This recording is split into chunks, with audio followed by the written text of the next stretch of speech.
अस्सलाम वालेकुम व्यूअर्स। आज की रेसिपी बहुत ही मज़े की बनने वाली है। बहुत ही मज़े का पालक गोश्त की रेसिपी आपके साथ शेयर करने वाली हूँ। तो यहाँ पे मेरे पास 5 kg पालक थी, जिसे साफ़ करके हमने इस तरह से बॉईल करके इसे पीस के रख लिया हुआ है और ये तकरीबन 3 kg के आसपास रह गई है। और यहाँ मेरे पास तकरीबन 1.5 kg के आसपास गोश्त है, बीफ का गोश्त यहाँ पे मैं यूज़ कर रही हूँ। इसके साथ हम बनाएंगे आज पालक गोश्त बहुत ही मज़े का। ये मैं यूज़ करूँगी। इसमें गोश्त की मिकदार आप कम या ज़्यादा कर सकते हैं, लेकिन गोश्त इसमें इतना ही इनफ रहेगा क्योंकि पालक पक के बहुत ही थोड़ी सी रह जाती है। तो इसमें 1.5 किलो के करीब अगर हम गोश्त ऐड करेंगे तो वो भी काफ़ी रहेगा। और चीज़ें भी दिखाती हूँ आपको। तो यहाँ देखिए मैं यूज़ कर रही हूँ, इसमें पिसी हुई मिर्च है, दरदरा सा हमने इसे पीस के रखा हुआ है। 15 से 20 हरी मिर्चें थी, इनका यूज़ करेंगे। यहाँ मेरे पास 2 गट्टी लहसुन की थी, इनको पीस के रख लिया हुआ है। और अदरक का एक बड़ा टुकड़ा था, तकरीबन 3 टेबलस्पून अदरक होगा, इसका यूज़ करेंगे। 3 बड़े साइज़ के यहाँ पे प्याज हम यूज़ करेंगे। और ये वज़न में देखें तो तकरीबन 1/2 kg से थोड़े से कम है, 1.5 पाव से थोड़े से ज़्यादा मेरे पास प्याज हैं, इनका यूज़ करेंगे। 4 बड़े साइज़ के टमाटर हैं, इनका यूज़ करेंगे। यहाँ पे हम कुछ स्पाइसेस भी यूज़ करेंगे। तो यहाँ पे ये सादा बिल्कुल स्पाइस है मेरे पास। 2 टेबलस्पून से ज़्यादा मेरे पास लाल मिर्च का पाउडर है, 1 टीस्पून भर के हल्दी पाउडर है।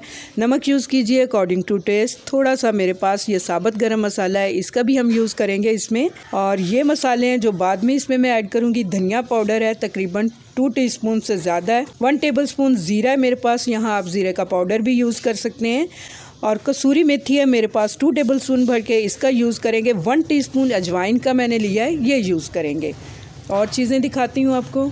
तो यहाँ पे मैं यूज़ करूँगी 200 ग्राम से ज़्यादा मेरे पास घी है, इसका यूज़ करेंगे हम। और 200 ग्राम ही मेरे पास दही है, इसका यूज़ करेंगे।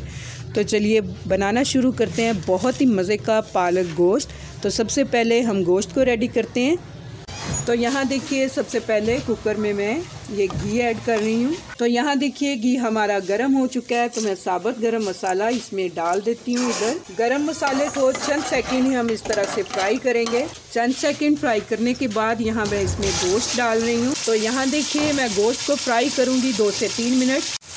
तो यहाँ देखिए तकरीबन 2 मिनट ही मुझे लगे हैं। गोश्त का कलर चेंज हो चुका है, तो मैं यहाँ इसमें प्याज ऐड कर देती हूँ। प्याज को हमने रफली कट किया हुआ है क्योंकि प्याज को हमें प्रेशर देना है। साथ ही इसमें मैं डाल दूँगी टमाटर, अदरक लहसुन का पेस्ट ऐड कर देंगे, हरी मिर्चें डाल देंगे, थोड़ी सी हम बिल्कुल लास्ट में इसमें डालेंगे। लाल मिर्च का पाउडर, हल्दी और नमक ये भी ऐड कर देंगे। बाकी मसाले मैंने रोक लिए हैं, वो हम लास्ट में यूज़ करेंगे। तो मिक्स कर लेते हैं इसे। तो यहाँ देखिए बहुत ही अच्छी तरह से मैंने सभी चीज़ों को मिक्स कर दिया है। तो यहाँ मैं डाल रही हूँ 1 गिलास पानी का। तो ये मेरे पास थोड़ा बड़े साइज़ का गिलास है, अगर छोटा गिलास हो तो आप 1 गिलास से थोड़ा सा ज़्यादा इसमें पानी ऐड कीजिए।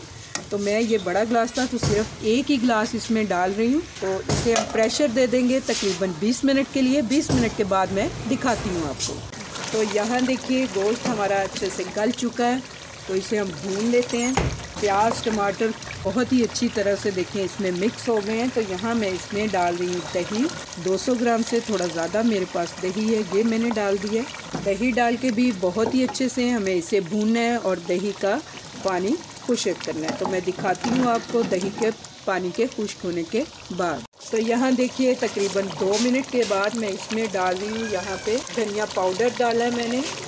आपके पास अगर जीरा पाउडर हो तो वो भी ऐड कर सकते हैं, इस वक्त नहीं था मेरे पास तो मैं यहाँ पे डाल रही हूँ। यहाँ साबुत जीरा ही डाल दिया मैंने।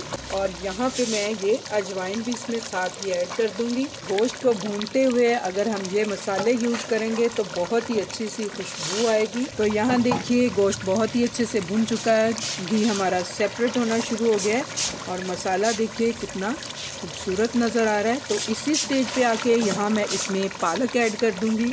तो यहाँ हमें पालक डाल के भी इसे 4 से 5 मिनट बहुत ही अच्छे से भून लेना है। तो इसी स्टेज पे आके यहाँ मैं इसमें डाल रही हूँ तकरीबन 1 कप भर के मेरे पास गाढ़ा दूध है, ये मैंने डाल दिया है। और अगर आपके पास क्रीम हो तो आप क्रीम भी इसमें ऐड कर सकते हैं। तो मैं दिखाती हूँ आपको 5 से 6 मिनट के बाद। तो यहाँ देखिए 5 मिनट भूनने के बाद यहाँ मैं इसमें मेथी डाल रही हूँ। 2 मिनट तक मज़ीद हम इसे भूनेंगे मेथी डाल के भी।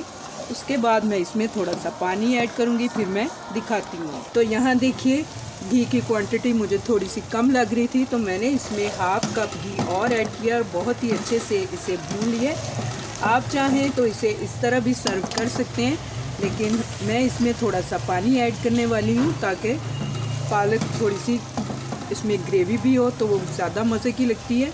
तो यहाँ देखिए पानी मैंने ऐड कर लिया है। आप अपने हिसाब से पानी ऐड कीजिए। तो 8 से 10 मिनट तक स्लो फ्लेम पर हम इसे पकने देंगे, उसके बाद मैं दिखाती हूँ आपको। तो यहाँ देखिए पालक गोश्त हमारा रेडी हो चुका है। तो बिल्कुल लास्ट में सर्व करने से पहले मैं इसमें थोड़ा सा इस तरह से गरम मसाला डाल दूँगी। आपको पसंद हो तो डालिए, अदरवाइज़ इसे स्किप भी किया जा सकता है। तो ये डाल लेने के बाद मैं इसे डिश आउट करती हूँ और दिखाती हूँ आपको।